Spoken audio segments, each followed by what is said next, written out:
Tonight, you will lie in bed in a locked house in a quiet neighborhood. Nothing is hunting you. Nothing has hunted you in generations. And yet, when the house creaks, your heart will still slam against your ribs like something ancient just woke up inside you. That reaction is not a malfunction.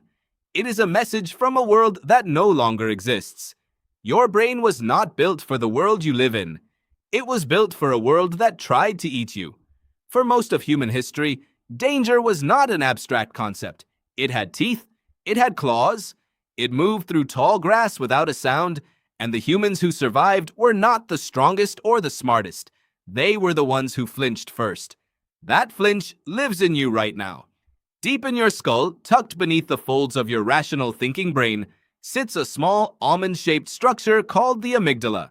It does not read, it does not reason. It does one job, and it does it faster than conscious thought ever could. It decides, in a fraction of a second, whether something means danger.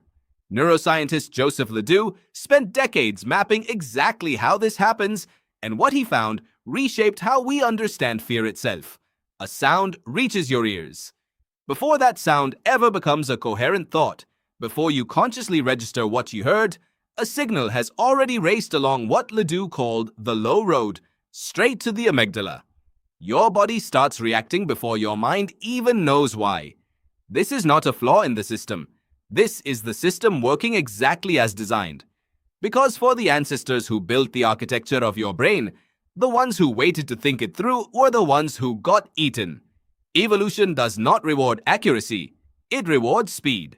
100 false alarms cost you nothing. One missed predator costs you everything. So your brain became a machine tuned for worst-case scenarios. It assumes the rustle in the bushes is a lion, not the wind, because across millions of years, the humans who assumed lion and were wrong simply lived to assume it again tomorrow. The humans who assumed wind and were wrong did not get a tomorrow.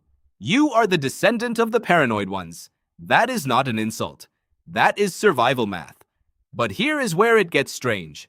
The lion is gone. The tall grass is gone. You will likely never, in your entire life, be stalked by a predator. And yet the alarm system built for that exact threat is still fully operational, running in the background of your daily life, waiting for something to flag. So it finds new lions. It finds them in a notification on your phone, in an unread email from your boss, in a text that says, "We need to talk," with no explanation attached. Your amygdala cannot tell the difference between a predator in the grass and a Slack message that might mean bad news. To that ancient structure, threat is threat. The body responds the same way either way. Heart rate rises, breath quickens, muscles prepare to run from something you cannot outrun because it isn't physical at all. This is where biologist Robert Sapolsky's research becomes almost impossible to ignore. Sapolsky spent years studying wild baboons in Kenya, and what he found was this. A zebra's stress response activates for exactly as long as the lion is chasing it, and then it switches off completely. The zebra does not lie awake replaying the chase. It does not worry about the next lion while it grazes peacefully an hour later. Humans do not have that off switch. You can trigger the exact same biological alarm system just by imagining a conversation that hasn't happened yet. Think about what that means. Your body cannot always tell the difference between a real threat and an anticipated one. The stress hormones flooding your system during a tense email do not know that email cannot physically harm you.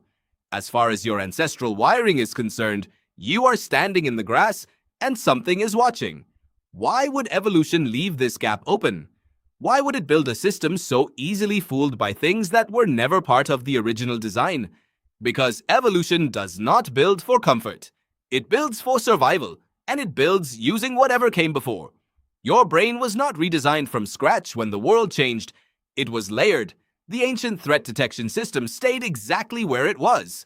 And on top of it, evolution added planning, language, imagination, the ability to picture the future. That newer layer gave humans an extraordinary gift. You can now worry about a threat before it exists. Evolutionary psychiatrist Randolph Nesse has spent much of his career studying exactly this mismatch, the gap between the environment your brain expects and the environment you actually live in. Nessie argues that many of the emotional responses we now label as disorders are